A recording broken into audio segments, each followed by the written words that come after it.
Okay, we'll start then. Good morning, everyone.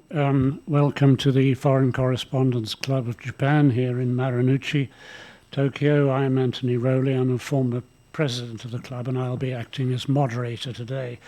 And welcome also to the latest of these, what we call deep dive events, in which we ask panels of experts to discuss topics of current interest. And today the topic is inflation, transitory phenomenon or long-term threat, which is certainly topical, I think.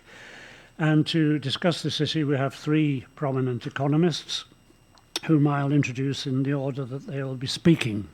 So, joining us from Washington online, we have Paul Sheard, Dr. Paul Sheard, who is a research fellow at Harvard Kennedy School's Mossavar-Rahmani Center. Paul, good morning.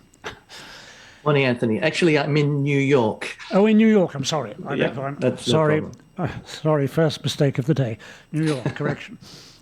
And joining us also on Zoom, nearer to home here in Tokyo, we have Hiromichi Shirakawa, who is Japan chief economist at Credit Suisse Securities, Japan.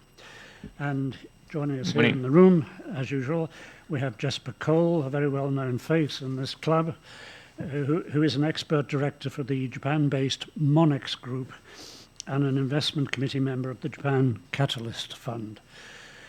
Okay, well, each speaker will present for a maximum of 20 minutes, and then we'll take questions from the floor and online. I suppose it may seem a little bit odd here for us here in Japan to be talking of inflation as a threat, seeing that the Bank of Japan has been trying for years to reach an elusive inflation target and to raise inflation expectations. But perhaps like climate change, inflation does not recognize national borders, and rapidly rising prices in other leading economies represent an obvious threat for Japan, apart from which, of course, inflation and the possibility of rising interest rates has great significance for financial markets. So let's turn now to our experts for their views, and let me introduce them a little more fully, one by one as they speak. So, as I said, Paul Sheard is a research fellow at the Harvard Kennedy School and was formerly vice chairman of S&P Global and earlier chief economist at Standard & Poor's, Nomura Securities and Lehman Brothers in Japan. Dr. Sheard is a member of the World Economic Forum's Global Future Council on the new agenda for fiscal and monetary policy, a board member of the Foreign Policy Association, and a member of the Bretton Woods Committee and the Economic Club of New York. So, Paul, if you would lead off, please. Thank you. Thank you. Thank you very much, Anthony. And as always, it's a great honor and privilege to be speaking at the Foreign Correspondents Club of Japan, albeit at a little bit of a distance this time. So yeah, this is a very hot topic, inflation. Is it transitory, or is it kind of really not even a long-term threat, but sort of with us now as a semi-permanent part of the monetary and economic landscape? Just to give you my bottom line, I think I'm glad you put transitory in quote marks, because it is a bit of a tricky term. I'll come to that in a moment.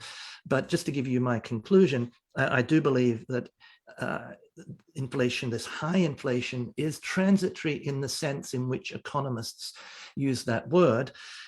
Is it a long-term threat? Well, the job of central banks in particular is to maintain operational price stability, inflation of around about 2%. And so there's always a threat of inflation breaking out on the upside or actually falling below target, as has been the case in Japan in particular for more than 2 decades now. Just to sort of set the big picture stage here, the debate, I mean, there's no doubt that we now have above target inflation. If you look in the US, the CPI latest number for October was 6.2%. year on year. Now, the Fed actually targets a different measure of inflation called PCE, or personal consumption expenditures inflation. That was a little bit better behaved in October, but still 5% year on year. That's by any measure well above the Fed's target. But there is quite a bit of global variation, and I'm sure Jesper and Shirakawa-san will speak much more to Japan, but inflation has yet to rear its head in Japan. I think the latest CPI number headline was about 0.1 year on year. And as far as Japan is concerned, again, Japan is always sort of sui generis, is always sort of a unique kind of case. And I think that if this COVID pandemic and subsequent recovery were to be the trigger for inflation to rear its head, I won't say ugly head, rear its head in Japan, that would actually be very welcome for Japan, because then the Bank of Japan could switch to doing something that central banks are much more used to doing and comfortable doing and able to do, which is to rein in high inflation and bring it back to target. So I think, again, when we have this discussion, we almost have to separate out Japan from the rest of the world, not just in terms of, is inflation actually happening yet in Japan? It doesn't seem to be the case at a generalized level, but whether or not that would be a welcome thing. So at the moment, this very high inflation is really most notably a US phenomenon. The euro area inflation, latest reading was about 4% on year, and in the UK was about 3% year on year. So there is some variation. It's a very contentious debate. One of the problems is that this whole topic of inflation and sort of sorting through what's going on, it's a little bit of a sort of a data and analytical landmine. And there's lots of nuances when we get into the weeds here, which I'm sure will come out. But, very big picture, I think the big debate is the inflation that we're witnessing at the moment, again, I'm going to speak and my remarks will be referenced more to the US because I'm here and I'm following the data here much more closely. But the big question is this high inflation the result of sort of monetary growth getting out of hand, or does it represent really sort of things that are going on in the economy and the monetary sphere having to do with the COVID pandemic and the reaction to that? So, and I think this kind of context matters a lot. And first of all, just to clear one kind of analytical point up, what is inflation when we talk about inflation? It's really important in this debate for everybody to kind of share the same definitions, because some people we talk about 2% inflation, but really 2% inflation, the target of central banks, most central banks, is regarded as operational price stability, almost the equivalent of no inflation or no disinflation. When people like myself talk about, the inflation picking up or inflation problem, we're talking about above target inflation. But let me just also remind people what inflation is. Inflation, my definition would be a continuous increase in the overall price level at a rate that is above the central bank's target. There are three important points there. First of all, inflation is continuous, not just a one-off shift in the price level, particularly if that reflects relative price changes. And it is the price level, the overall index of prices in the consumption basket, not individual prices. So you'll often hear in this debate people, talking about, they went to the supermarket and, the price of eggs has gone up, or the price of gasoline has gone up. To economists, that's an individual price. It's really a relative price relative to other goods and services. It's not the overall inflation rate. So we have to be careful there. But that 6% number or 4% number for the euro area, or 3% number for the UK, or around about 0% number for Japan is the overall price index, the price level. But the third point then is that high inflation is above target inflation, so above 2%. It's not above 0%. Now, I mentioned that the context is really important here in sort of having this debate. And so what is the context and what's going on? Well, my starting point for judging, for interpreting this high inflation that we're seeing, particularly in the US, is that, it's something that has flowed from the COVID-triggered recession. And the notable fact about the COVID-driven recession that we had in the first half of 2020 is that, on a 2-quarter basis, it was the biggest hit to economic activity, in modern history ever. The fall in GDP, so for example, Japan was about 9% in 2 quarters. The US was 10% in that first half, 2 quarters. The UK was 22%. These are non-annualized figures. That's a colossal shift downwards in economic activity, and we know why it happened. But if we go back to the Great Recession, the global financial crisis, even if you go back to the Great Depression, the fall in economic activity in 2 quarters was never anywhere near as large as that fall last year. And because of this unprecedented circumstance and this unprecedented collapse in economic activity, which was driven by sort of lockdowns and shutdowns, etc., governments, helped by central banks, had to react very aggressively with monetary and fiscal policy. So budget deficits went through the roof, and central banks cut interest rates to essentially 0, if they hadn't already done that. And then they pumped up their balance sheets with so-called quantitative easing. So there has been this dramatic injection, if you like, of money into the system. And then, lo and behold, we have inflation picking up. So many people look at that and say, well, this is just Milton Friedman talking to us from the grave, that if you have too much money chasing too few goods, you get inflation. Now, obviously, I'm not here to disparage Milton Friedman, one of the greatest economists of the modern era, but I think that is really not the right way to look at this. The context is also that this COVID shock has dramatically impacted not just the level of GDP, which, by the way, has come back. I mean, in many countries now, GDP has recovered back to its pre-COVID level, sometimes in some cases a little bit above, some cases a little bit below. And that's a good thing.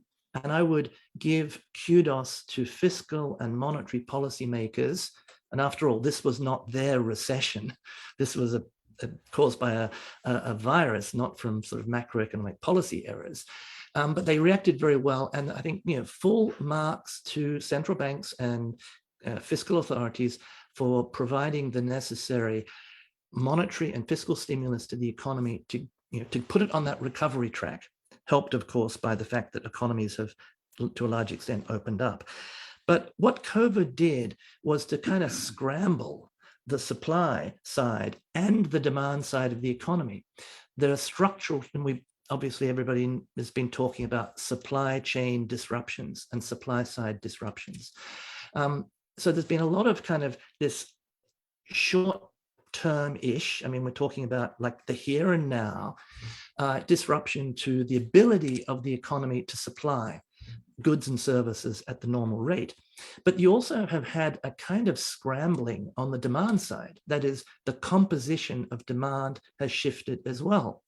So we've had these sort of kind of scrambling on the supply side and scrambling on the demand side. So what has that led to? That has led to all kinds of market adjustments as the price mechanism. If there's a shortage of goods, guess what happens? The price goes up. And it's almost, in my mind, the high inflation that we're seeing, to a large extent, it's not so much sort of this monetary expansion going too far and therefore causing sort of classical inflation, but rather all these relative prices trying to adjust at the same time, and that's sort of putting upward pressure on inflation. Another way to now if that's the case, you're a little, I'm a lot more I can sleep easier at night, because when relative prices shift, so for example, one of the big relative price shifts has been energy prices have gone up a lot. Another one in the US is used car prices have gone through the roof. That's feeding into inflation. Prices, when they go up like that, they don't keep going up and keep driving inflation into the future. Typically, they either level out, which means after 12 months, the inflation effect drop out, the year-on-year effect of the price rise drops out of the inflation indicators. More typically, they start to fall again. So then, after about a year or so, you move into a phase where those relative price shifts and market adjustments are now pulling inflation down. So I think we'll see a lot of that starting to happen, particularly from about April of next year. So that's sort of what's going on to a large extent. In other words, those relative price adjustments should start to peter out, if not reverse. And that's sort of why typically central banks choose to kind of look through those headline inflation numbers and not react with tighter monetary policy, although they may need to do that to a certain extent. I'll come back to that in a moment. The other point that I think is happening here is, as I've watched on the ground this process play out here in the US, is that when the economy was closed down and then reopened again, it's sort of easier for demand to come back quicker than supply. In some sense, demand is more elastic than supply is. If the local restaurant that I go to here, they lost a lot of their staff, they disappeared into the hinterland. People can come out and start going to the restaurants and enjoying themselves quicker than that restaurant can get the staff to come from Idaho or Miami or wherever they've disappeared to. So I think an element of that. The other point which makes me sleep easier at night, Anthony, with this inflation, is that I don't think it's sort of ironic, and you touched on this a little bit in your introductory framing, that prior to the pandemic, the big policy challenge in the world that not just Japan, but the Fed, the ECB, everybody was worrying about was inflation was too low and interest rates were too low. And, this was a real point of concern. So now we're worrying about too high inflation. But I think that many of the factors, particularly on the sort of the information revolution, the digitalization, the virtualization of the economy, these disinflationary forces that I think were coming from sort of technological innovation, I sometimes put it, Moore's law has not been repealed.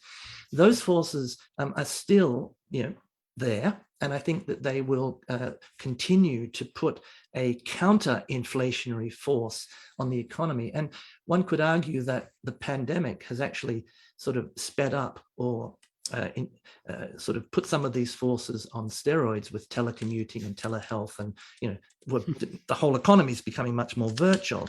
That's a world in which disinflationary forces, can assert themselves. I want to just mention, before I hand over to my colleagues, this coming back to this word transitory. And I think the problem here is that transitory means different things to the public, the man or the woman in the street, than it means to economists and central bankers and policymakers.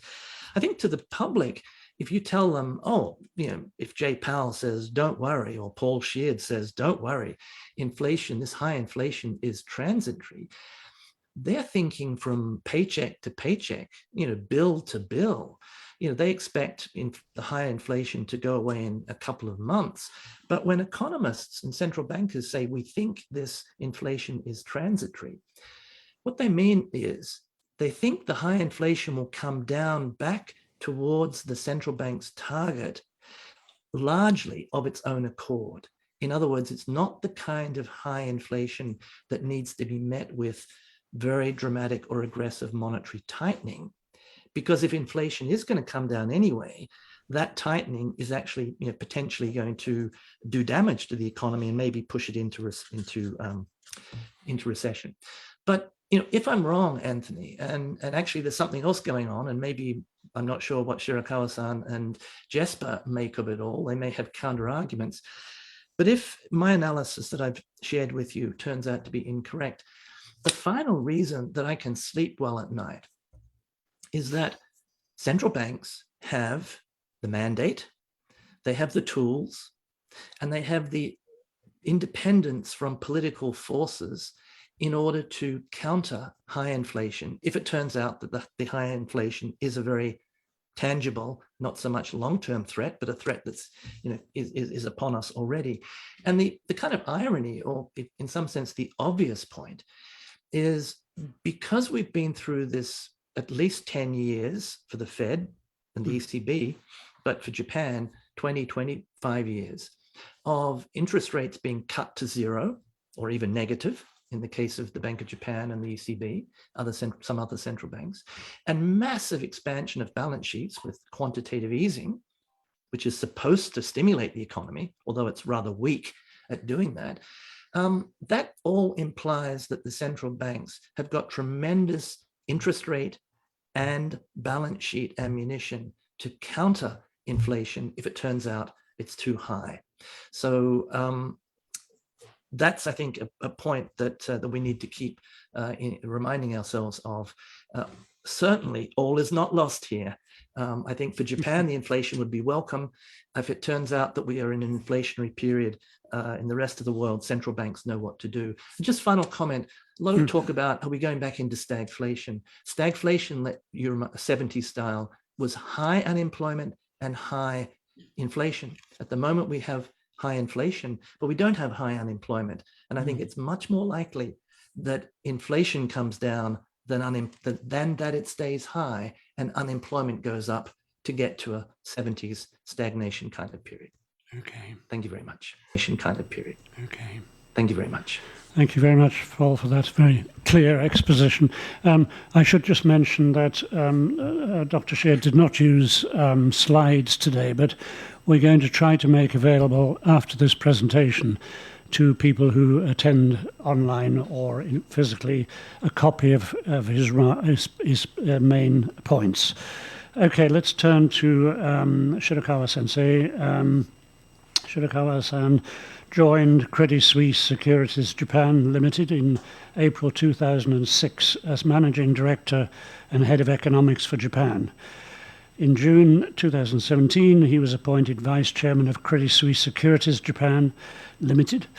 Mr. Shirakawa began his professional career at the Bank of Japan in 1983, where he spent around 16 years, mainly in charge of research and analysis of money and credit markets.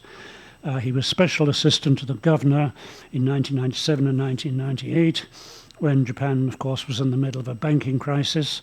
And from 1991 to 1994, he was a senior economist at the OECD, the Organization for Economic Cooperation and Development in Paris. And from November 1999 to March 2006, he was chief economist at UBS Securities Japan. So, Shirakawa-sensei, over to you, please. Okay, good morning. Okay, are you sharing my slides? Perfect. Okay. Yes, yes. All right. Okay. First of all, thank you very much for giving me opportunity to speak to this, deep dive session. So my current interest about inflation is actually, well, to be very straightforward, I'm focusing on services inflation rather than goods inflation. And goods inflation side, interestingly, recently I have found that there is a sort of correlation between commodity prices and COVID. If you take a look at the CLV index, of course, which is starting September, in this chart, September 2020, of course, they down and starting to increase in April, May 2020. And as a trend, CRB is increasing, so commodity prices are picking up. And of course, behind that, central bank money printing should have mattered and continue to matter into the future. After summer this year, there is a interesting sort of inverted correlation or negative correlation between COVID cases, global one, and the commodity prices. And we tend to think that the recent weakening of commodity prices are mainly because of the fourth wave of COVID globally. Of course, somebody said, many people can say that the recent drop in commodity prices is mainly due to a market fears about earlier than expected tightening of the US interest rate policy, and the expecting a somewhat faster decline in global liquidity, and that is now pushing down commodity prices. But we tend to think that the other important factor is markets are now concerned about the situation where COVID is going or not disappearing, and the some have been disappointed by the fact that COVID is still there somewhere. Right now in Europe, they're suffering a huge increase in number of COVID cases. We don't necessarily have to be so worried about the COVID, mainly because of the case fatality rate has come down. But in the meantime, the people are worried about this COVID situation continue to weigh on the economy, mainly because I think the soft shutdowns or lockdowns may continue somewhere in the world continuously into next year. So I'm focusing on the in this sense, the correlation between the COVID numbers and CLB or commodity prices.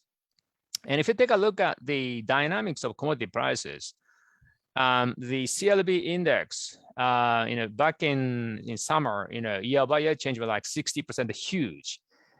And if you take a look at US PPI, I think it's a left-hand scale and right-hand scale. So right-hand scale is CLB year-by-year. But interestingly, US PPI index jumped, into October. And a bit of the divergence from the historical relationship perspectives from commodity prices, which suggests that the supply side of the economy or supply chain disruptions have affected producers' pricing.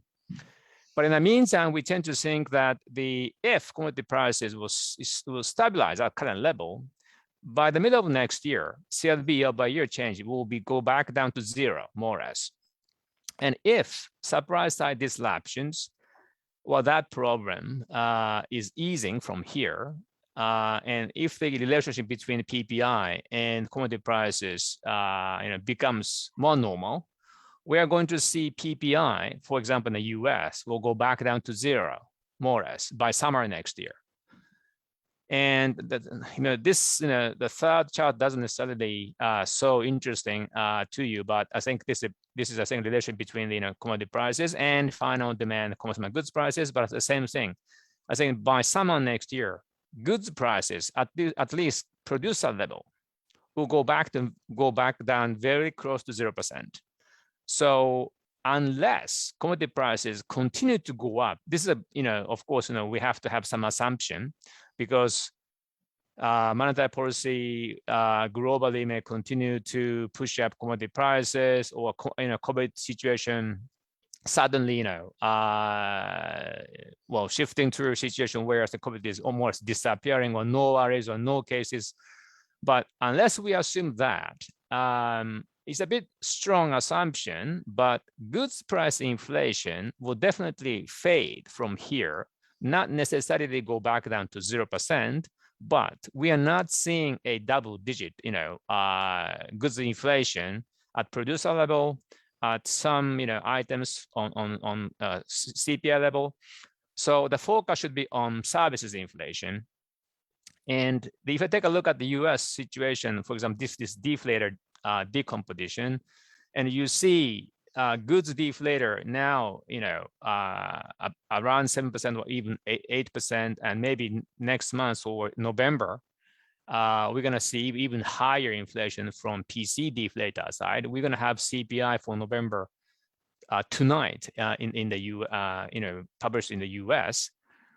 And right now we see services and goods prices both are picking up, but our current, assumption or projection is that goods price would fade or started to go down, at least year-by-year changes. So what is happening to services prices? And that would be more as affected by job market situation. So I am more interested in service price or services sector's pricing dynamics, because the US labor market dynamics seems to have changed. And also we have to be, not worried about, but we have to be interested in, or at least we have to focus on what is happening to income redistribution kind of story. And again, central bank money printing.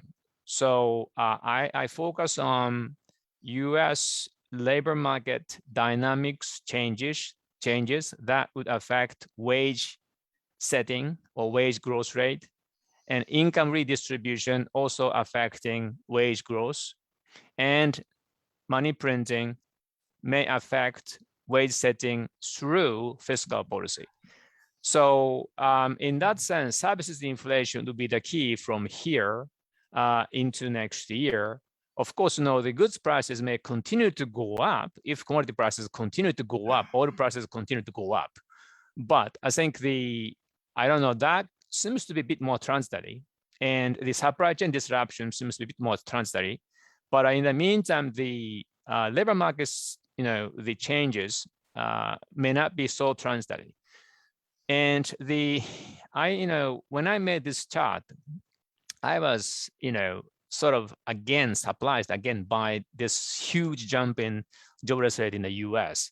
Before the COVID, started to affect the US economy, US jobless rate was below 4%, and then jumped to 15%. And a very, short period of time, and big swing. So many people, like 10% of the workers, lost jobs suddenly. And then I think the economy started to pick up and the jobless rate has come down. But a point is that this huge jump in jobless rate in the US and significant shock to workers are now affecting their behavior. And people know that, US people are not necessarily yet so prepared for going back to the labor markets. Labor participation rate is still very, very low. And also the people a bit discouraged in getting jobs for services face-to-face, COVID worries maybe. Or they may want higher, I think the degrees from colleges and so forth. So education-related motivation may be there. So the US may continue to suffer the shortage of labor, and plus the big, the mismatch between demand for labor and supply of labor.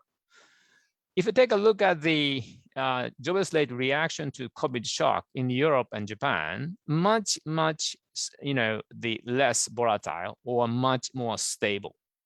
For example, for the Euro area, I think the, jobless rate was up, but only, above 8.5%. And if you take a look at Japan, I think the, it was up to 3%, but from the study above 2% and so forth. So the inflexibility, or I would say US labor markets are so flexible or so volatile. But if you take a look at Japan and the United States, Europe, labor market reaction to the kind of demand shock seems much less volatile or much more stable. Maybe for Japan's case, the government has paid subsidies to companies to keep labor. So paid not working workers have been there. But I think the point is people have not been so discouraged in terms of whether or not they should get out from the labor market. So once the economy picks up and people can come back more easily to the labor markets because of the their confidence about job security is much higher in Japan. So in that sense, there's a big difference in my understanding between the United States and Japan in terms of the labor market reaction. That should affect the wage setting, because I think in the US now the firms are now facing difficulty in hiring people. They have to offer much higher wages. In Japan's case, they don't necessarily have to offer a big wage increases, because I think they maybe through the support of the fiscal policy, they have paid some amount of money to even not working workers, and then they will say, okay, you're going to come back to the market without any big increase in wages. But this is a bit of a hypothetical, because the if you jump to this page 7, which is the unit labor cost of the United States, the interesting thing is it is picking up, and we haven't seen any recessionary reaction of unit labor costs after the COVID shock. If you take a look at this chart, year 2001 to 3, after the IT bubble, got bust globally, you saw a unit labor cost down, and 2009-10, after the Lehman shock, unit labor cost down as well. But look, after COVID shock, we haven't seen any unit labor cost decline. So this is something we have to be aware of, because the big swing of the jobless rate in the US seems to have affected people's behavior. And for companies, they have not benefited much from this kind of demand shock, which usually leading to a lower wage cost, but it is not happening. And now, supply side of the labor in the US are more willing to ask for higher wages, and unit labor costs are on the trend of going up. So US may probably, seeing more services inflation. And for Japan, as I pointed out, we haven't seen any significant, fluctuation of the jobless rate or labor market sort of turbulence. And as I pointed out, the people can more easily come back to labor market without asking for a big wage increases.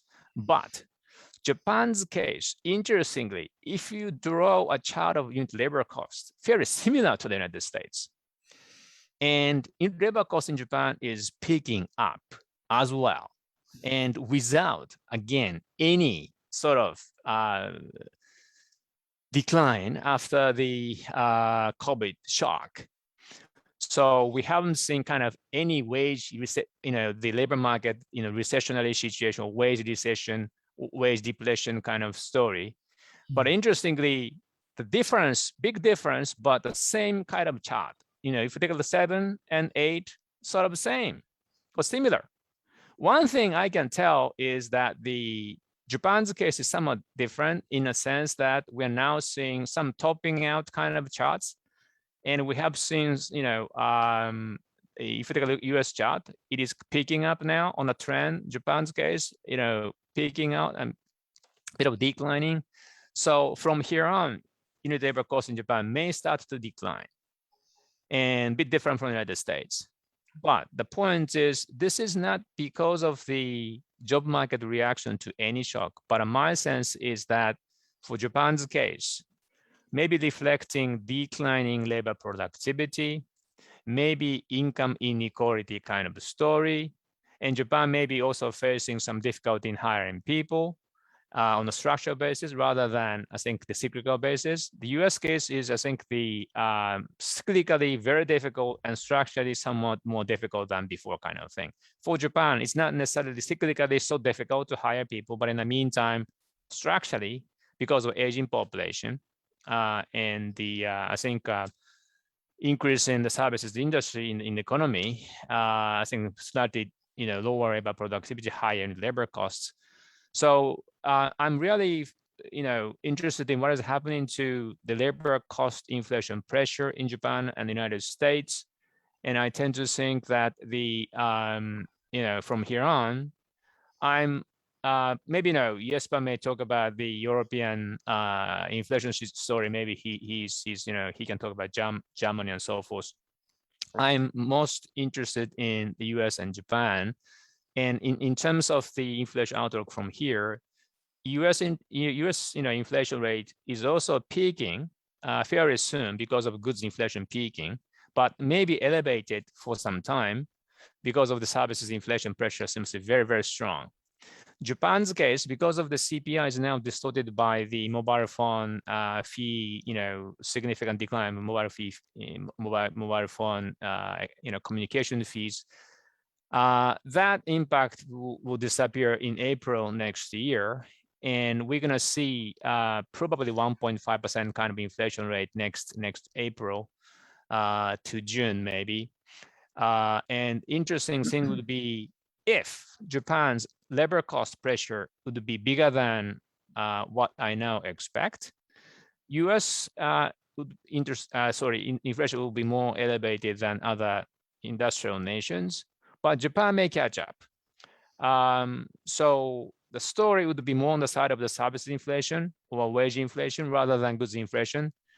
And in that sense, I'm a bit less interested in monetary policy, impact on inflation.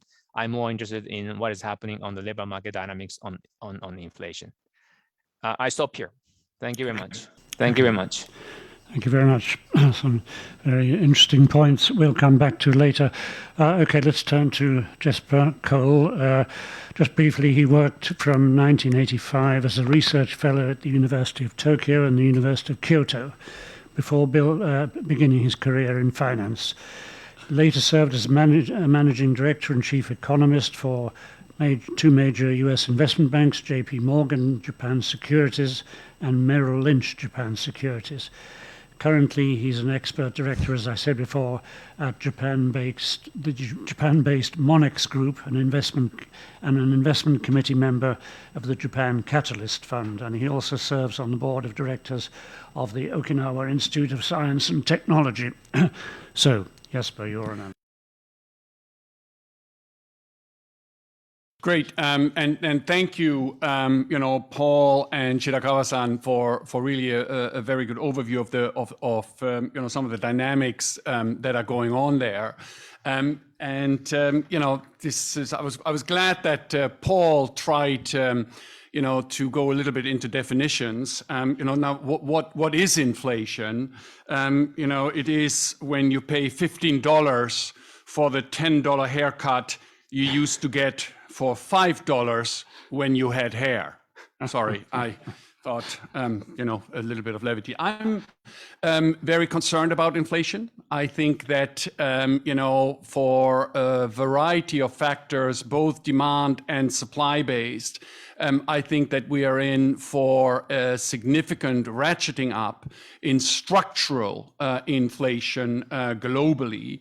And I just want to point out one thing. The last time we had high global inflation, just how entrenched inflation actually gets. If you look at after the first oil shock in 1976, US inflation was running at 5.7. In 77, it was running at 6.5, 78, 7.6, 79, 11.3.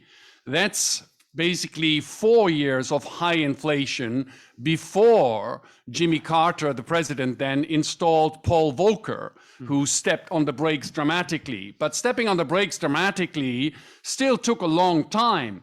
In 1980, 13.5% inflation, 81, 10.3%, 82, 6.1%, 83, 3.2%. So that's now Paul Volcker in power for 4 years, and you're still running, with significantly high inflation. It was only in 1986 that inflation got below 2%, which was the target, as Paul mentioned, that central banks today, seems reasonable. So the first message is, I think, let's not underestimate how entrenched inflation and inflation expectations actually get.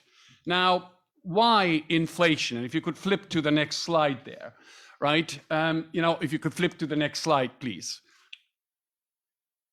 Okay, so, I think I don't want to talk too much about the whole monetary overhang here, but I think that's been well documented. And it's very important that unlike the 1990s in Japan, it's not just one central bank that is printing money or has been printing money very aggressively. It's basically every central bank in the world. So you've got this tremendous monetary overhang.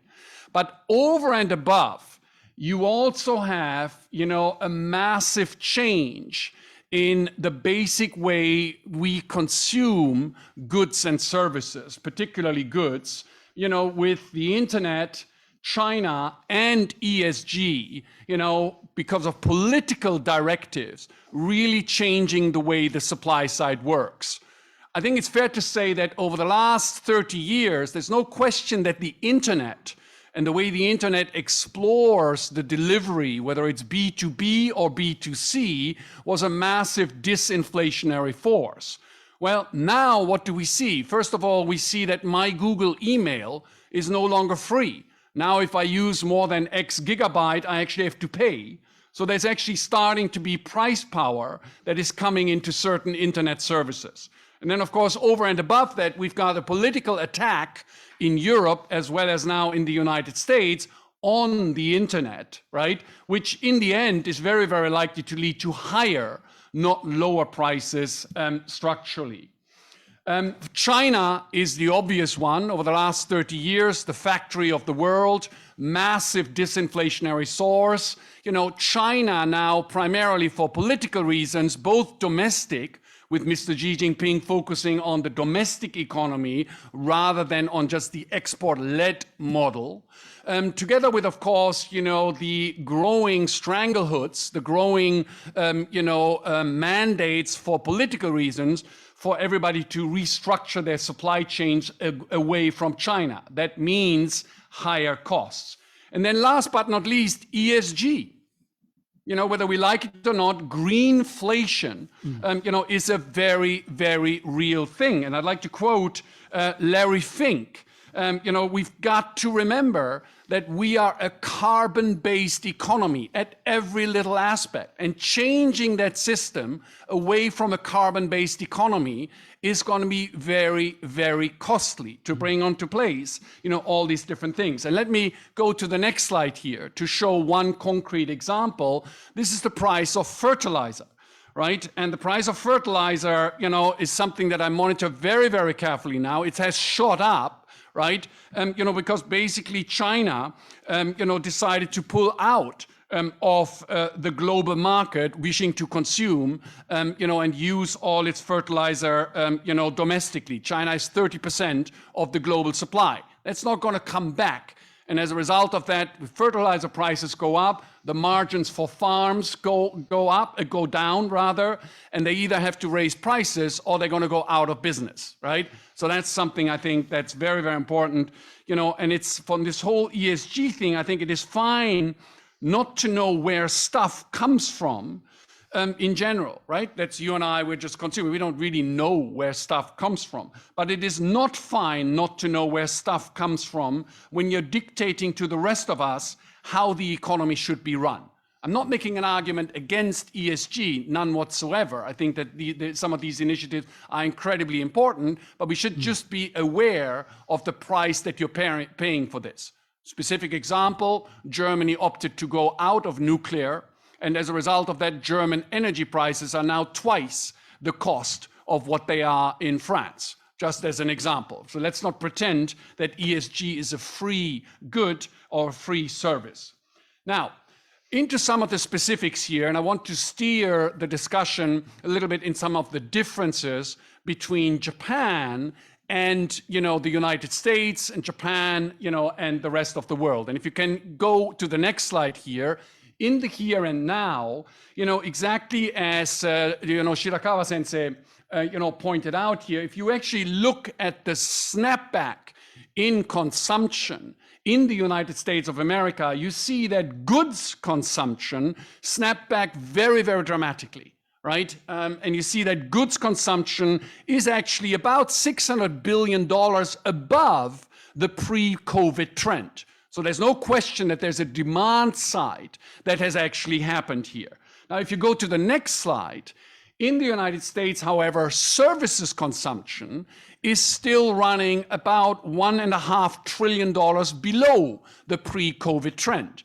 And I think it was very useful, that Shirakawa sensei is rightly so focused on service sector inflation, because if that demand actually starts to come back, I think that additional price pressures materializing in 2022 and 23, particularly in the service sector in the United States, I think are very, very likely. Now, that's the United States there, right? So you have a demand pull that stirred inflation, on the goods side, and that is likely to accelerate further if COVID normalizes, right, into the service sector as well. What about Japan on the next slide? Totally different reason. You can explain why there is no inflation in Japan. This is the same thing if you look at consumption of services. I'm sorry, I didn't bother to draw the trend lines here, but I think it's pretty obvious, right? Services consumption is it's about 4% of GDP worth, below the trend that it was before COVID. And goods consumption, certainly you'd be hard pressed to see any sort of significant snapback that has actually happened there, right? And that gets me to the broader picture. Japan for the last 30 years, we wanted to have inflation, but we couldn't get it. Now what is the contrast between Japan and the rest of the world? And I think it's very, very significant. If you go to the next slide here. First of all, asset prices. Paul and Shirakawa-san didn't really talk too much about it, but I mean, the reality is that asset prices around the world are booming, right? The price of Rolex watches has doubled over just the last 3 months. Sorry, that's a silly example, right? But you obviously have an enormous boom in asset prices, with particularly real estate prices around the world, right? Climbing to new highs. By the way, it's interesting that actually even in Japan, residential property prices in Tokyo in the last months actually surpassed the peak level that we saw during the bubble years. So there's definitely, asset price inflation in the world. Now in Japan over the last 30 years, right, there was asset price deflation. Very, very different, right? So you had a significant deflationary force.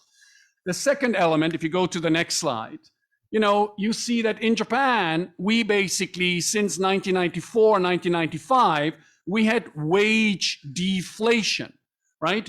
And you remember, wage deflation in Japan, was structurally induced by labor market reform in 1995. If you go to the next slide, you remember in Japan, the rules and regulations were changed that allowed for part-time and contract employment across all industry.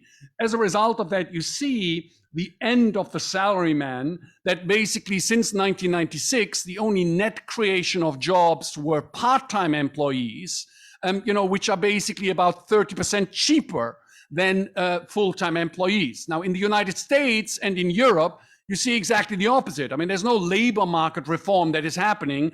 Quite to the contrast, you find that wage bargaining pressures are actually growing significantly. So the rest of the world is not like the deflationary Japan that we had over the last 20 years. One significant reason is, on the wage side. Another point, right? Big difference between the rest of the world and Japan. The next slide, please. Between the rest of Japan over the last 20 years and the rest of the world is capital investment expenditure. What I mean here, right, is that remember Kudoka.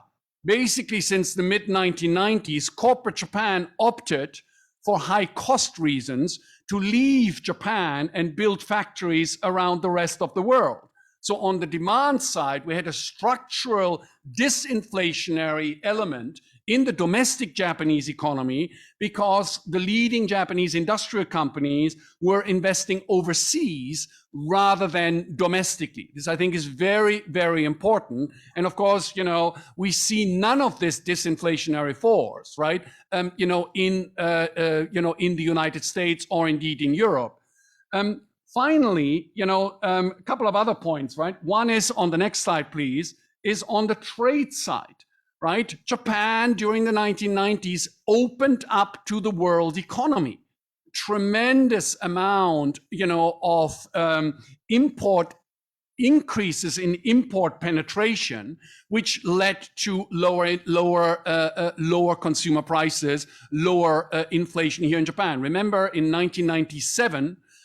About 1/3 of the decline in Japan's consumer price index was because of Uniqlo, because of fast retailing, beginning to import low-cost clothing into the Japanese market. tremendous disinflationary force that Japan had, but that the rest of the world right now does not have. One example on that, specifically on the next slide, please. You actually see, people always forget how much import penetration has increased. Imports used to be around 6-7% of GDP. They're now about 19% of GDP, which was a tremendous disinflationary driver that Japan had, but that the rest of the world does not have at this point. Indeed, quite the opposite. As you know very well, global trade volumes, actually declining. The world is closing up, and that does mean higher prices rather than lower prices. And then finally, on the next slide, please, a big difference is the world of rules, regulations. Whether we like it or not, since the mid-1990s, Japan was steadily privatizing, deregulation, across a whole bunch of industries, right? That was definitely a disinflationary force. It allowed, for lower consumer prices. It allowed, for disinflation here in Japan. And we're seeing exactly the opposite right now, particularly in the United States of America, where rules are actually being increased. It's not just on the trade side, but also on the domestic side. So that's, I think, a very, very important, message. Whether inflation is transitory or not, use the Japanese example. In Japan, monetary policy was ineffective in the sense of not being able to generate inflation, because we did have, asset prices deflating, wages deflating. We had, investment expenditure going outside rather than inside. We had import liberalization, and we actually had, supply side deregulation that allowed, for something to actually be going on. And this is interesting, right? Because this gets to the next point, and my final point here on the next slide, please. You see that, in the United States, of course, right? We have this whole focus now, the shift in the debate, about industrial structure rather than just price. And the reason of that is, of course, that the United States has become very, very oligopolistic, if not monopolistic, in many, many areas, while Japan, has actually been continuing, very, very competitive. In Japan, the top 4 firms in all the industries basically account for barely 12% of revenues, while in the United States, the top 4 companies in the major industries now account for basically more than 1/3 of all sales. And as you know, the Biden administration is actually trying to change that. And this gets to the big point, right? On the next slide, please, right? I think that politically, and the sort of intellectual Überbau, right? What is the political guidance and the directive? We used to be focused on price. If it gives you a lower price, it is good for the economy, right? There was no question. That's how US anti-monopoly law, for example, works, right? But there is now a change away from just focusing on price, focusing on industrial structure, focusing on ESG, focusing on fairness. And that, I think, is something that that I think sets the path, right, for higher structural inflation. Because if we've got political objectives rather than the objective of, if it is a lower price, therefore it is better for the economy in aggregate, right? That changes the entire game, and I think sets the risk for higher structural inflation. So if you could slip to the next slide, right? And by the way, this obviously goes back into this as well, which looks about redistribution, which obviously is the hot political topic everywhere in the world, right? And again, if redistribution, results in higher taxes for the rich, then it may very well be disinflationary. But if it results in higher incomes for the bottom 10%, then obviously that again, leads to structural higher inflation going forward. Now, what could solve this? On the next slide, please. And my final remark of optimism, so the challenges that you've got is that, inflation, the drivers are monetary overhang, changes in the political dynamics of the internet, China, and ESG, basically restricting the supply side, and as a result of that, forcing higher structural prices. Now, the good news could be on the final slide, which is that, yes, there is a huge entrepreneurial boom, particularly in the United States of America. You do see that there's an enormous amount of business formation that is going on. And if these businesses were only set up to receive the benefits dished out after, the COVID, or to counter the COVID crisis, right? So you just set up a company in order to get the payroll relief, then that would be bad news. But if these businesses are actually exploiting some of the new opportunities that are being created by higher prices, right? Then I think, there is a chance that we are going to get a dent in the upward inflationary pressure. As they say in economics, the cure for inflation is higher prices. Because if you've got higher prices, you've got an incentive for some new entrepreneur to come in and exploit that opportunity if that actually happens. But unfortunately, I'm very concerned. I think that the combination of the monetary overhang together with these politically induced forces on the supply side, I think suggests that we are in for structurally higher inflation. Okay. Thank you very much, Jesper. Stimulating as usual. Just before turning over the floor to questions, could I just briefly ask a question for all three panelists, very brief assessment. This episode of inflation is taking place when, as Jesper has pointed out, asset prices, not least stock prices, are at very high levels. World global debt is at very high levels.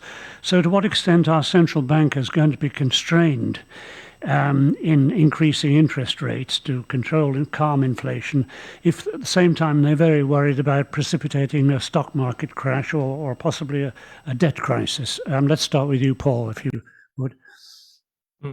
Thanks very much, Anthony. Well, this is kind of a perennial question about when we talk about inflation. We didn't really touch on it today very much. Jesper did a little bit, but there's kind of two kinds of inflation. There's the price inflation, which is what we normally talk about it, but then people start worrying about, well, is monetary policy also stoking asset price inflation and asset price bubbles? And, the more that would be the case, of course, you might argue that the more constrained central banks might be, or the more dangerous it will be when they start to tighten monetary policy, which is the thrust of your question. The standard sort of stock answer to that, let me sort of give you that, is that monetary policy, interest rates, balance sheet adjustments, QE, etc., is not really the right tool to be used to be addressing asset price issues. That's really the realm of this newer area, to a large extent untested, of macro prudential policy tools. But to cut to the bottom line, I don't think that central banks will be constrained by that. I think that if they feel, it's a matter of calibration in a way. It would not be surprising if we get 2 or 3 rate hikes next year from the Fed, for example, for stock markets to have a bit of an adjustment, maybe 10, 15% down in a short period of time, to sort of digest that change in monetary policy outlook, which, although increasingly, of course, is already being discounted. But that itself is a kind of form of monetary tightening. So I don't think central banks are particularly worried about that. They're not targeting asset price levels. If, on the other hand, you would get sort of, asset market crashes and financial system distress, then you wheel out your other financial system policies or macroprudential policies to deal with that.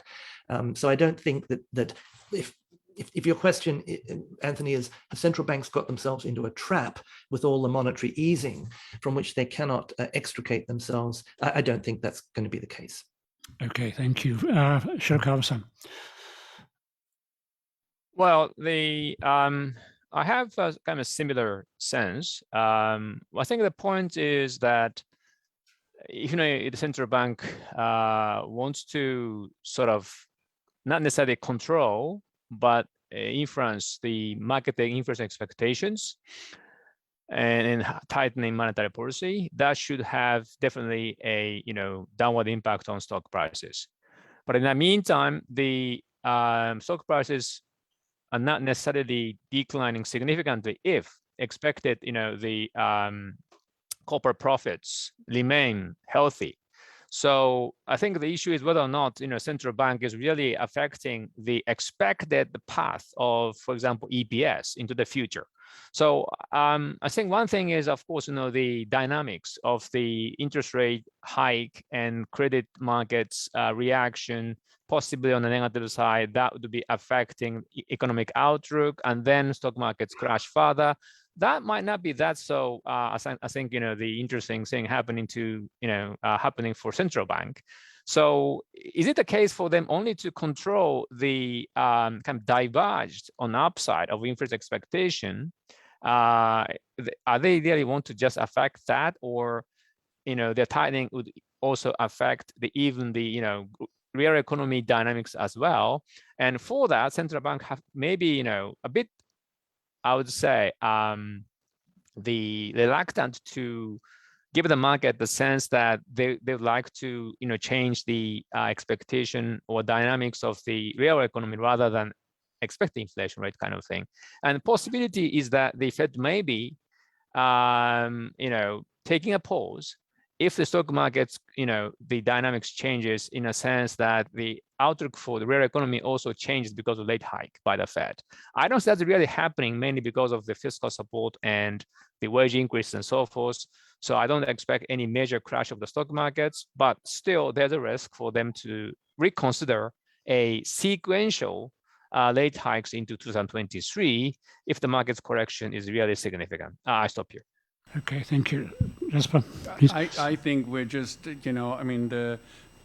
think it's an extremely valid question, and I think that actually the constraints, on monetary policy, have grown tremendously, and one of the reasons ultimately is, just a very simple fact is that, if your interest rates are basically at zero, right, sort of even an incremental hike, as Japan found out, can be very, very detrimental, right, for the overall outlook here. But more significantly, I think that the constraint on central banks is that if I'm halfway right, and you actually have these politically enforced constraints on the supply side, right, through ESG, right, through China, then effectively whatever you do on monetary policy doesn't help, right? It doesn't really do anything. The monetary policy is always a very, very blunt tool. And as Paul points out, for example, asset inflation should be, managed perhaps through tighter rules and regulation on the real estate market, for example, through greater macro prudence and banking supervision, to stop the credit flow, into the real estate market, right? Is it politically possible to actually have that sort of fine-tuning, that sort of pinpoint management to control asset prices in, let's say, particularly the real estate market, so that a younger generation can actually dream of buying a home again in downtown San Francisco, right? Is that politically even possible in the environment, right? Sort of becomes a very, very big question mark. So I think that, unfortunately, I think that, it's going to take, just as it did in the United States in the 1970s, like I said, we forget, we had 5 years of consistently high inflation before Jimmy Carter appointed Paul Volcker, right? I mean, people are going to argue this transitory element, for all that it's worth, right? Even if it's 3 or 4 years into the thing, it's exactly, it's just the overall policymaking machine does not change on a dime. It would take a major shift in political will to actually go against the grain, right? To actually manufacture that. And I don't see that, in any of the central banks, neither the ECB, nor the Federal Reserve, nor the Bank of Japan at this point in time. Okay, do we have any questions from the floor, please? Anyone? Yes, Ilgin.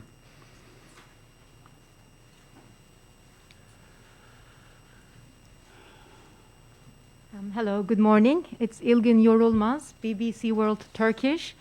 I would like to refer to Japan versus the world and some of the lessons we can learn from Japanese policies.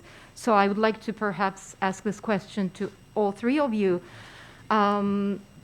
The obvious question I have is, of course, related to what Turkey has been doing, which to some of the economists around the world is a miracle solution, but basically it's against the economic principles. Very shortly, the Central Bank of Turkey has been lowering the interest rates, which pushes up the dollar to unprecedented levels.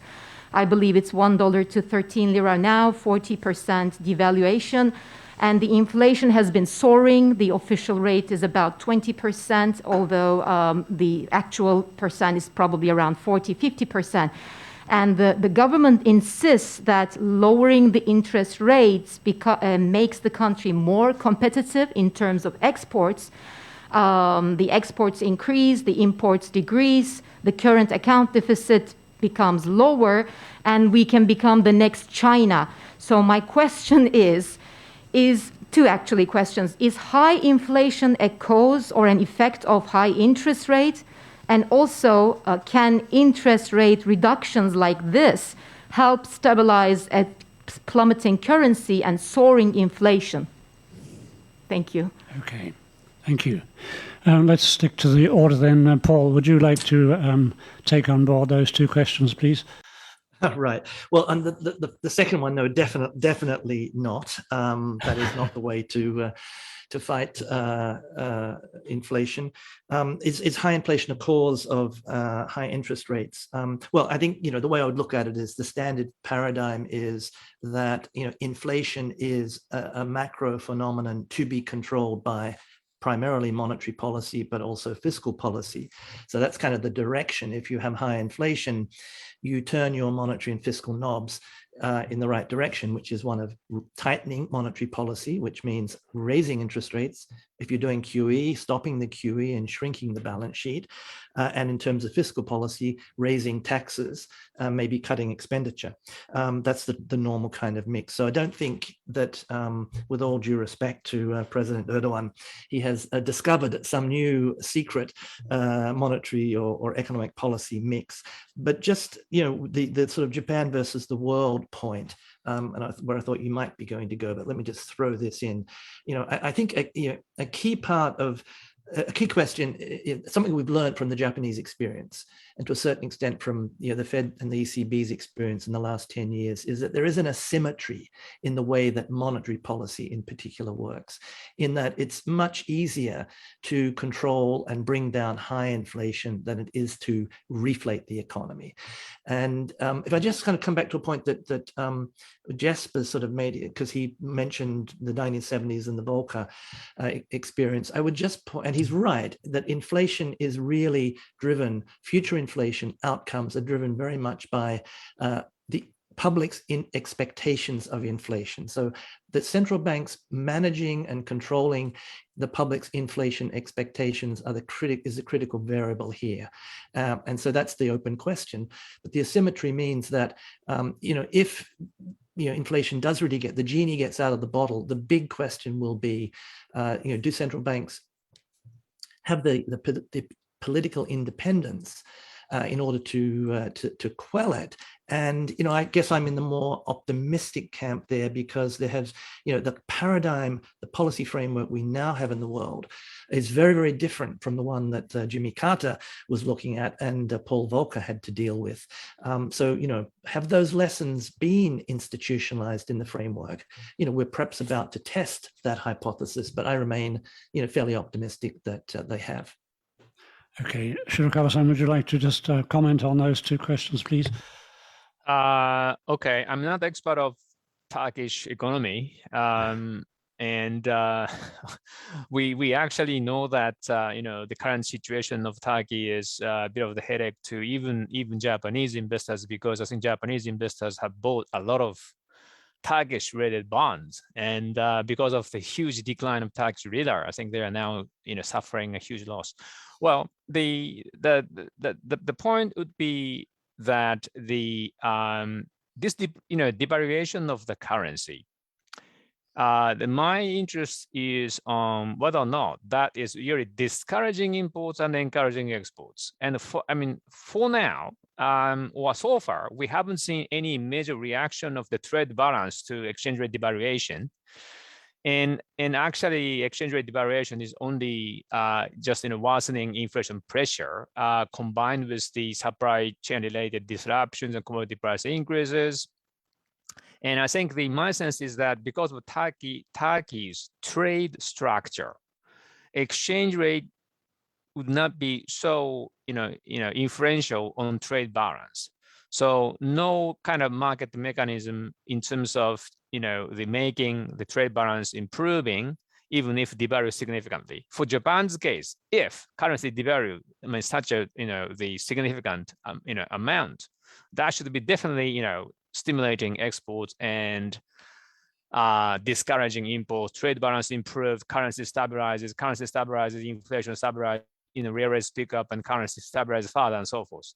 So that dynamic doesn't seem to be happening. This is mainly because of the structure of the trade of Turkey. So in that sense, what has to be fixed is not interest rate policy or monetary policy, but I think what they have to do is to change the structure of the trade balance. But it is almost impossible in any in any short period of time. So it may take time. I don't have any good answer to your question, but the point is, it is structural issue, and it's not a kind of only the monetary policy mistake kind of issue. I stop here. Thank you. Jesper. I mean, again, I'm not an expert on Turkey, but it looks to me like it's Venezuela without oil. This idiotic statement, and I apologize for being so Germanic about it. Of course, a currency devaluation can buy you the illusion of growth. It's not going to turn you anywhere close to becoming the China, or the next China of the world. Currency devaluations buy you the illusion, right, of a momentary gain in competitiveness, but to really structurally over the medium and longer term to be competitive, you need domestic capital formation, you need investment in human capital, you need entrepreneurship, and when you've got a 20% inflation rate, trust me, that's not going to happen, right? So I think the one lesson I think that we did get, and I very much disagree with what Paul said, about drawing the comparison between the 70s, and the advent of Jimmy Carter, Paul Volcker. Again, this was the period. The early 80s was a period of global liberalization, of global privatization, of a massive pickup in global trade, as well as with luck. We had, the third industrial revolution. All of these provide opportunities for new entrepreneurs, for transformation of companies, for lower prices for goods and services to be offered, right, to consumers and to business providers. We are today at exactly the opposite. World trade is slowing down. Everywhere people are talking about putting on restrictions, whether it's on trade, whether it's in the name of national security, whether it's in the name of consumer protection.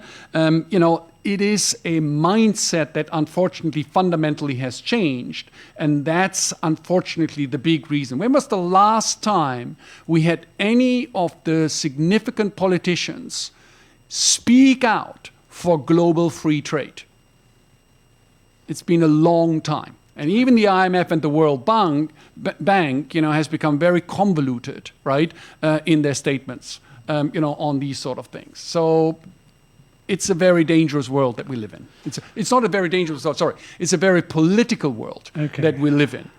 And that's, of course, where inflation gets interesting, because ultimately every revolution in the world, whether it's the Chinese Revolution or whether it's the French Revolution, you go through it, everything starts with inflation.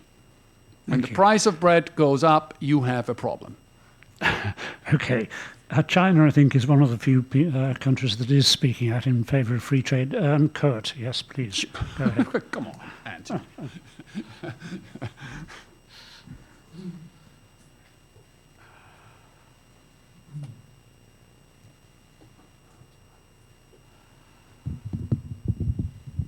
Yeah, my name is Kurt Sieber. I'm an associate member, and I like this program very much. And thank you so much for excellent presentations.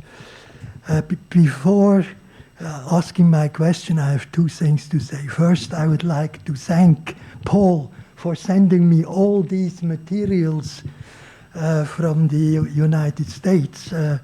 And it allows one of my daughters is a kind of a big shot at Wall Street, and I have fantastic discussions with her on that subject. The other one is about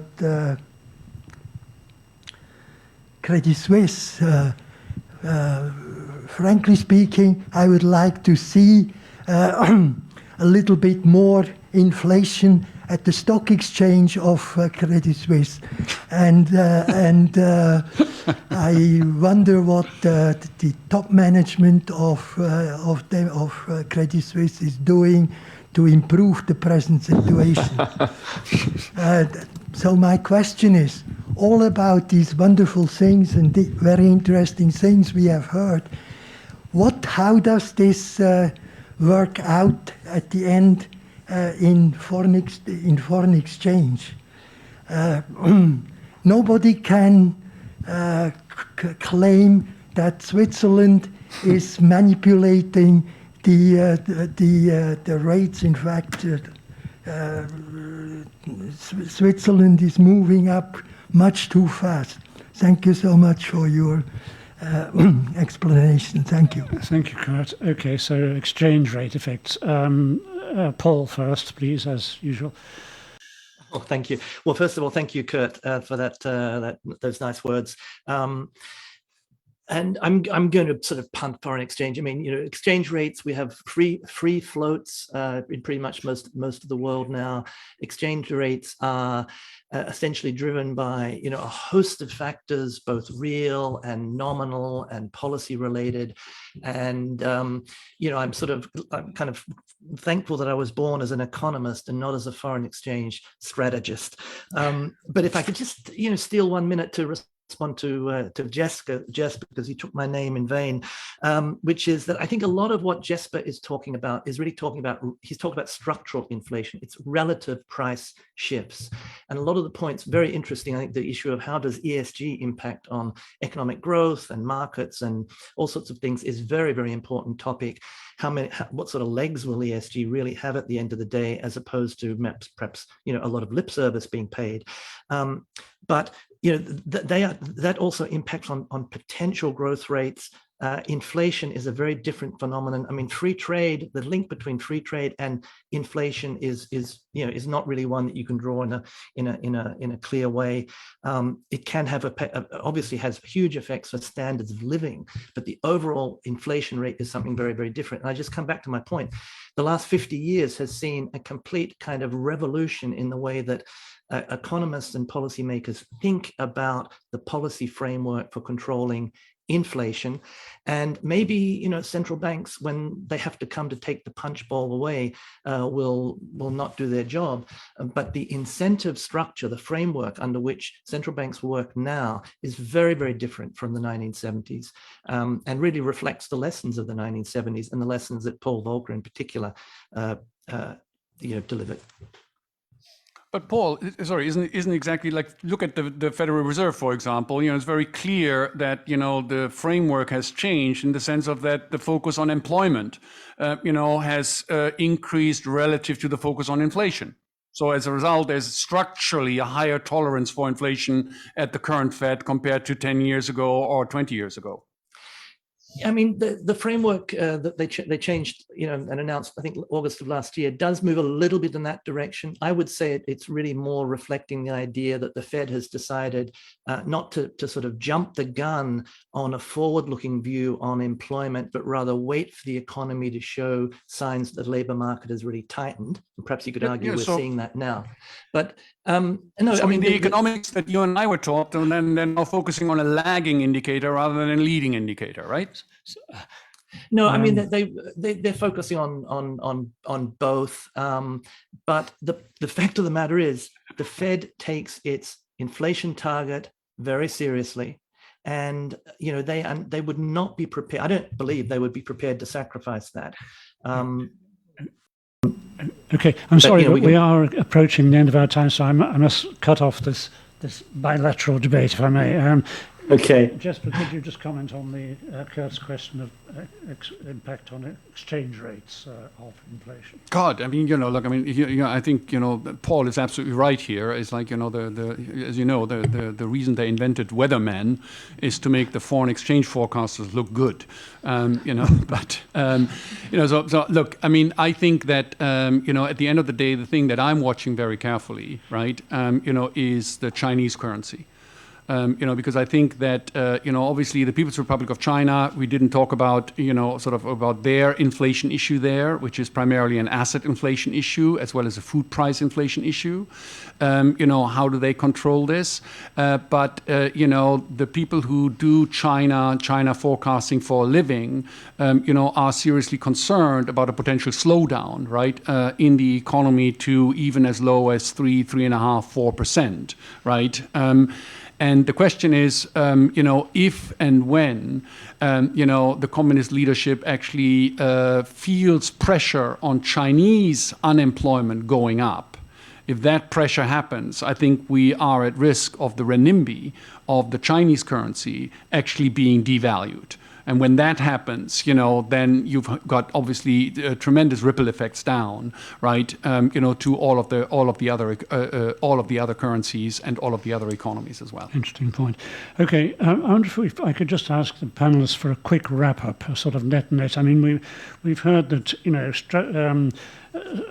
goods inflation is likely to subside, services inflation, including labour market costs, perhaps continue rising. We've heard from Jesper about structural changes in the economy. So each participant, how great do you think the risks are going to be, the overall risk going into 2022, and what kind of inflation rates are we likely to see? I know that it depends on the US or Europe or whatever, but just give us some idea of whether, going into the new year, we're going to see really quite a serious rise in inflation or a controlled rise. So, Paul, start with you. No, I don't. I think I think inflation is about to peak out. Particularly as we move into next year, the first quarter maybe will be the peak. And then again, it depends on two things. It depends on these adjustments that will take place in the economy as the economy sort of the relative price shifts move in a more favorable direction. And then it will depend on what the Fed does. And again, I think this is where people can sort of disagree. But I take the fact that the Fed is at zero interest rates, effectively 0 to 25 basis points, and has a balance sheet that is about $6 trillion bigger than it needs to be, to mean that it has a tremendous amount of monetary tightening ammunition. So does the Bank of Japan and ECB for that matter. And then two questions really are, do you subscribe to a theory that says that actually works? I do. Monetary tightening works. And then secondly, even if it does, will the central banks take away the punch bowl when they need to? That's a question about the politics of monetary policy. And, again, I'm confident they would, but, I could be wrong about that. We'll have to wait and see how all that pans out. Okay, but I mean, just projecting forward very briefly on, we're going to get figures from the Fed very soon showing what CPI is and so on. So how much higher do you think inflation? Well, you said it peaked out. So well, I mean, the next month or so, I mean, it may go a little bit higher, but certainly by the end of the first quarter of next year, the base effect, just the base effects, I think Hiromichi referred to these before, is going to cause inflation to start to come down. But if you get reversal of prices, now I've got a handout that you're kindly going to circulate, but I've got some charts in there that show, when prices spike up, that pushes headline inflation up. But typically with market adjustments and other adjustments, those prices start to come down again. We're seeing that with lumber prices, for example, and other commodity prices in the US. That starts to actually be a drag, a negative contributor to inflation. So inflation may need a little bit of help from the Fed. And I think the Fed would be wise to do a couple of rate hikes next year to control and make sure that they're anchoring inflation expectations, if nothing else. Although at the moment, the market measures look pretty subdued. Let's just remind ourselves, 10-year treasuries are still trading at 1.5%. 30-year treasuries yields are only, I think, 1.9%. So financial markets are not seeing this inflation, but they need to be kept reassured by a credible Federal Reserve. Okay, thank you. Shirakawa-san. Yeah, I think I have almost a similar view, and I think the inflation is not necessarily uncontrollable. And cyclically speaking, it is peaking very soon. And I don't think the consumers are happy with the 7% CPI in the US. And some I think, natural, the weakening of real consumption in the near future. And plus, as I pointed out, goods inflation will be peaking. And then Fed is now affecting the formulation of inflation expectations. But one thing, of course, is as I pointed out at the beginning, wage inflation, subsidy inflation dynamics could be, the leading to higher inflation even in the second half of the year. But still, I tend to think that US inflation rate would be coming down to like 2%-ish number in the second half of the year. Japan would be a bit different story, but I think I'm at the moment fairly confident of inflation to be weakening in the second half of the year, unless the wage inflation in dynamics really changes or structural changes happening next year. I stop here. Okay. So I think that the sort of a central forecast for U.S. inflation would be that U.S. inflation stays between 4 and 7% in 2022. But I do think that there's a 1/3, like a 30% risk, right, that 2022 becomes the year of double-digit inflation in the United States. Wow. Okay, thank you. Saito-san, no, I haven't missed any questions online. All right, well, we've come to the end of our time, unfortunately. I thought it was a very interesting debate, personally. I hope you enjoyed it too. We normally give 1-year honorary memberships to our speakers. I think, Paul, you still have a 1 year, or do you not? The problem is I can't use it at the moment. It's very hard to get into Japan. But please send me one. We'll send you one anyway. We've got a great virtual bar here. Shirakawa-san, it's been some time since you appeared here, so presumably your honorary membership has expired, has it? I think so. All right, well, we'll send you a new one. And Thank you. I'm sure you are much nearer. Jesper, are you still current? Or? You can Saito-san always renews it. So this is very good. All right. Arigatou gozaimasu. Thank you very, very much. Yeah, let me thank all of the speakers. Thank you for coming, physically or otherwise. And see you again in the near future, I hope. Thank you. Thank you very much.